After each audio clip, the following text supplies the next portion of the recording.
নমস্কার। এখন কবিতা পড়ার সময় 3 দিন আগে একটি অনুষ্ঠানে গিয়েছিলাম, যেখানে সুকান্ত ভট্টাচার্যের জন্ম শতবর্ষ উপলক্ষে একটি অনুষ্ঠানের আয়োজন করা হয়েছিল।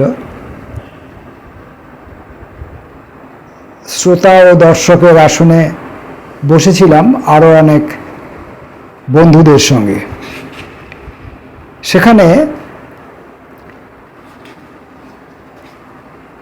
এক অনুজ ভাই এবং কবি বন্ধু শক্তিপদ পাঠকের নতুন প্রকাশিত, সম্ভবত এটি তার প্রথম কবিতার বইটি আমাকে তিনি দেন। আজকে সেই বইটা থেকে কয়েকটা কবিতা পড়ে বোঝার চেষ্টা করব যে শক্তিপদ পাঠক এবং কবিতা এই দুজনের মধ্যে সম্পর্কটা কেমন। বইটার প্রচ্ছদ আপনারা দেখতে পাচ্ছেন স্ক্রিনের উপরে।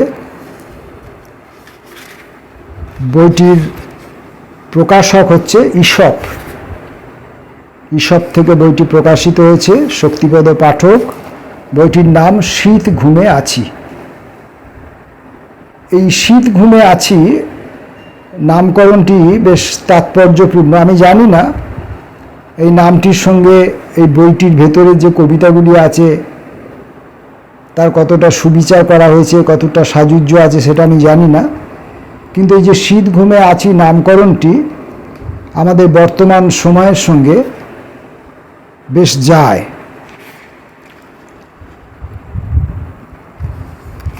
এই বইটিতে আর এক কবি বন্ধু আশরাফুল মণ্ডলের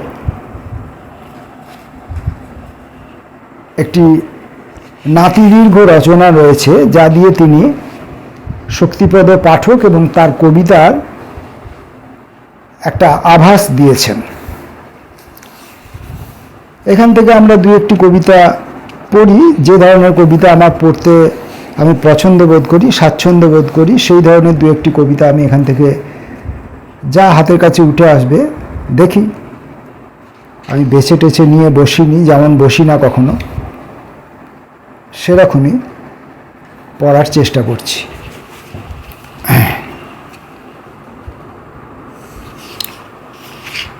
কবিতার নাম মন।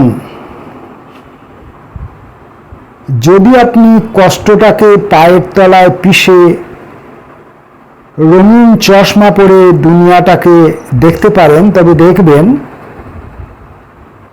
হলুদ রোদে ভেসে যাচ্ছে ডানা ভাঙা পাখি। মেঘেরা প্রখর সূর্যকে ঢেকে রেখে আপনার গায়ে বুলিয়ে দিচ্ছে মিষ্টি মিষ্টি হাওয়া। আসলে মনটাই সব, সে চাইলেই পাথরে ফুল ফোটাতে পারে। আবার বৈভবের পাহাড় নিয়েও খাদে পড়া জন্তুর মতন হাপুস নয়নে কাঁদে কেউ। উপরে ওঠার কোনো সিঁড়ি নেই, আতঙ্কের চোরা স্রোত টেনে নিয়ে যায় তাকে অথই সাগরে। কামট কুমিরে কাটে পায়ের আঙুল। আসলে মনটাই সব, অসুখী মনের গর্তে বাসা বাঁধে তীব্র বিষধর।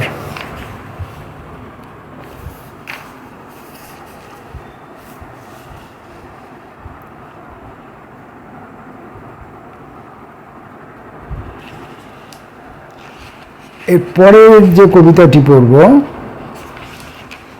আমাকে ফেরাও। নিজের অজ্ঞাতসারে ভেসে যাচ্ছি, সময়ের চোরা স্রোতে এখন ভীষণ টান, ভীষণ ভীষণ। আমার খড়ের ঘর, উঠানে কেয়ারি করা ফুলের বাগান অনেক পিছনে রয়ে গেছে। রয়ে গেছে আত্মজ ও প্রিয় পরিজন। আমাকে ফেরাও, কে আছো? ভেসে যাচ্ছি, আমাকে ফেরাও।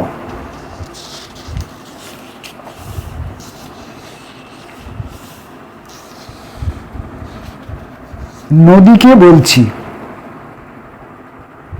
নুড়ির ওপর দিয়ে ঝিরিঝিরি বয়ে চলা কাকচক্ষু জলে কার ছায়া পড়ে আছে দেখেছ কি? তাহলে ফিরে যাওয়াই ভালো। কেন না? তোমাকে দেখবে বলে যে ছেলেটি বসে আছে ঘরের দাঁড়ায়, নিচু হয়ে হাতের আঙুল দিয়ে দাগ কাটছে নিদ্রাতুর অন্যমনস্কের মতো, তার কারুকার্যময় মুখাবয়ব থেকে ঠিকরে আসা প্রভা নিরাময় এনে দিতে পারে। অলিক ছায়ার পিছনে না ঘুরে দীপ্যমান যে তরল আলো মেঘের কিনারে ছুঁয়ে আছে, তার কাছে যাও, তাকে বলো, স্নিগ্ধতার বরমাল্য পরাও আমাকে, দিব্যগন্ধি আনন্দের সানাই বাজুক, মৃদু কণ্ঠে অনন্ত প্রেমের কথা বলো। রবীন্দ্রনাথের প্রতি। আমাদের বাসগৃহ অনেক ঘোলাটে জল পার হয়ে নিবিড় তিমির ঘেরা দূর তলদেশে। জলের উপরে জমা কচুরি পানার ঝাড়, গলিত জন্তুর দেহ, কলকারখানার বর্জ্য তেজস্ক্রিয় ছাই, এইসব অস্বচ্ছতা ভেদ করে হে রবি, তোমার নির্মল কর এখানে প্রবেশ করা সহজসাধ্য নয়, সর্বদা নিশ্ছিদ্র অন্ধকার।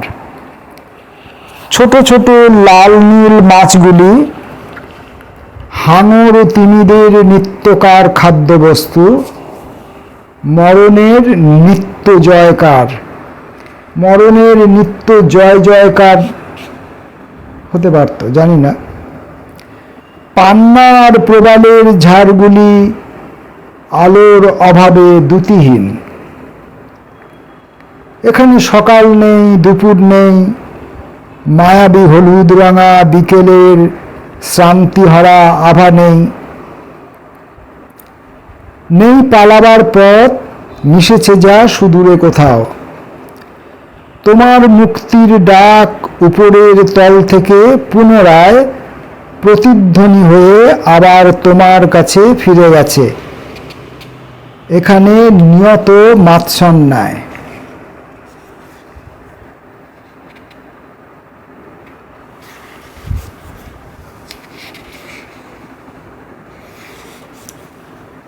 আমরা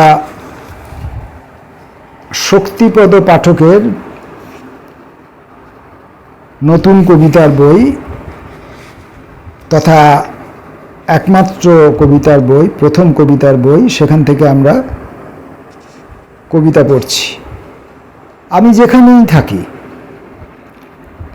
আমি যেখানেই থাকি যেন সঙ্গে থাকে ছায়াময় রোদ।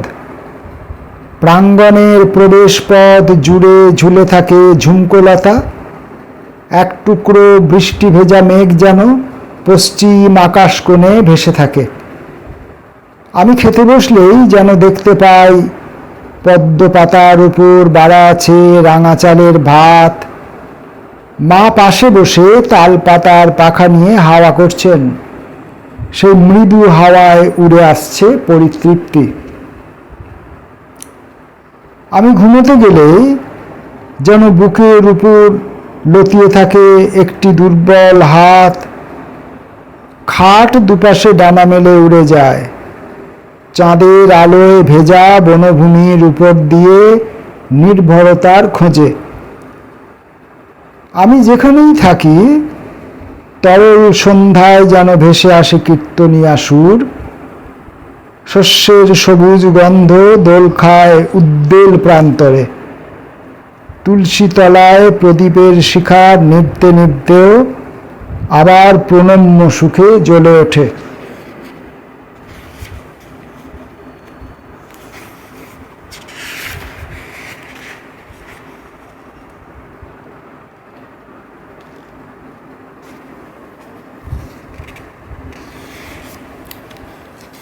আর একটি কবিতা পড়া যাক। দেখি, রবীন্দ্রনাথ 2 বলে একটি কবিতা আছে। রবীন্দ্রনাথ একটি চিরসবুজ অরণ্যের নাম। চারিদিকে ধুধু বালি, কাঁটার জঙ্গল, বিষ বাষ্পে আবৃত আকাশ, রক্তের প্লাবন। তুমি তাকে নিরাময় দাও প্রাণের আশ্বাস। তোমার গুঁড়ির নিচে চুপচাপ বসে থাকি, একটি ভীরু কানঝোলা খরগোশের মতন। তোমার পাতার মৃদু হাওয়া লোমে লোমে আঙুল বোলায়। টুপটাপ ঝরে পড়া ফল আর ফুলের সুবাস জীবনের অনন্ত সঞ্চয় বয়ে আনে। তোমার সবুজ ছুঁয়ে মেঘ আসে, হাওয়া ডানা মেলে উড়ে উড়ে আসে। শুকনো মাটির বুকে জেগে ওঠে অঙ্কুরিত বীজ। রবীন্দ্রনাথ না থাকলে সারা বাংলা নিষ্পত্রক মরুভূমি হতো। এই কবিতাটা পড়তে গিয়ে প্রথম এবং শেষ লাইনে সঙ্গে মধ্যবর্তী বাকি যে লাইনগুলির সেগুলির উদ্দেশ্য বিধেয়র একটা অসঙ্গতি আমার চোখে পড়ল। প্রথম লাইনটা রবীন্দ্রনাথ একটি চিরসবুজ অরণ্যের নাম, মানে রবীন্দ্রনাথ সম্পর্কে পাঠক, রবীন্দ্র ভক্ত বা এই কবি, তিনি রবীন্দ্রনাথ সম্পর্কে কিছু বলছেন। তারপর সরাসরি তিনি পরের লাইন থেকেই সরাসরি তিনি রবীন্দ্রনাথের সঙ্গে বাক্যালাপ করছেন বাকি কবিতাটায়। আবার শেষ লাইনে গিয়ে রবীন্দ্রনাথকে উদ্দেশ্য করে তিনি আবার বলছেন, রবীন্দ্রনাথ না থাকলে সারা বাংলা নিষ্পত্রক মরুভূমি হতো। অর্থাৎ এই প্রথম লাইনটা আর শেষ লাইনটা রবীন্দ্রনাথকে নিয়ে তৃতীয় একজন কাউকে বলছেন। আর মধ্যবর্তী লাইনগুলো চারিদিকে ধুধুবালি, কাঁটার জঙ্গল, বিষ বাষ্পে আবৃত আকাশ, রক্তের প্লাবন। তুমি তাকে নিরাময় দাও প্রাণের আশ্বাস। তোমার গুঁড়ির নিচে চুপচাপ বসে থাকি, একটি ভীরু কানঝোলা খরগোশের মতন। এরকম এরকম এক্সেট্রা এক্সেট্রা। এগুলো তিনি আবার সরাসরি রবীন্দ্রনাথের সঙ্গে কথা বলছেন, রবীন্দ্রনাথকে বলছেন, রবীন্দ্রনাথের স্তুতি করছেন, এইটা ব্যাপার। তবে একটা জিনিস আমার খুব ভালো লাগলো, যে এই যে রবীন্দ্রনাথ একটি বিশাল বৃক্ষ, তার গুঁড়ির নিচে এই কবি বা রবীন্দ্র ভক্ত তিনি যে বসে আছেন, তার যে উপমাটি দিয়েছেন কানঝোলা খরগোশ, এটা বেশ একটা নতুন ধরনের ব্যাপার মনে হলো।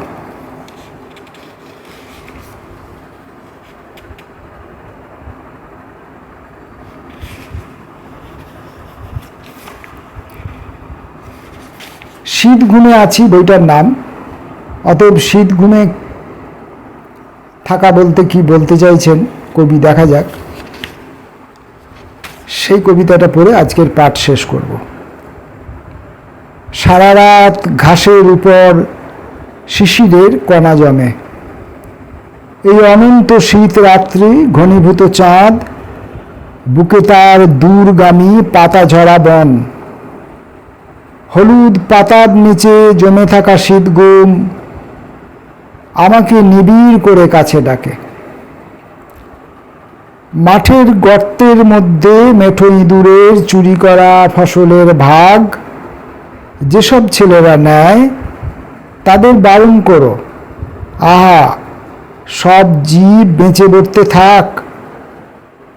আমরা সবাই তো একদিন শিমুল পাতার মতো ঝরে যাব শীতের বাতাসে।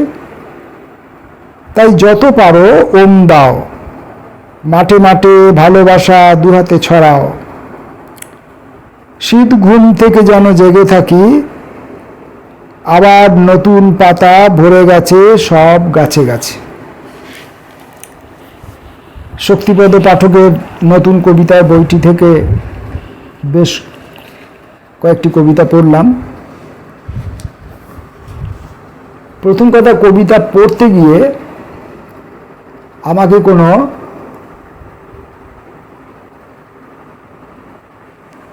কোথাও হোঁচট খেতে হয়নি। কোথাও আমার পাঠ করার সময় আমার মধ্যে দৃষ্টিজনিত, উচ্চারণজনিত এবং বোধজনিত কোনো জড়তা আমাকে ব্যাঘাত করেনি। অর্থাৎ কবি খুব সহজভাবে স্পন্টেনিয়াসলি যা তাঁর মনে এসেছে সেটা তিনি লিখেছেন, কোথাও তিনি বানাননি। বানিয়ে তিনি যেমন দুর্বোধ্যও করেননি, তেমনি আর একটি জিনিসও উল্লেখযোগ্য, যে ইদানিং যেটা দেখা যায় যে কবিরা, অনেক কবির মধ্যে দেখা যায় যে মানে বিশেষ করে যারা প্রথম লিখতে আসছেন তাদের মধ্যে এটা দেখা যায় যে বহু চর্চিত কথা, বহু চর্চিত উক্তি, বহু চর্চিত উপমা, এই সমস্ত তারা তাদের নিজেদের লেখার মধ্যে রিপিট করতে থাকেন।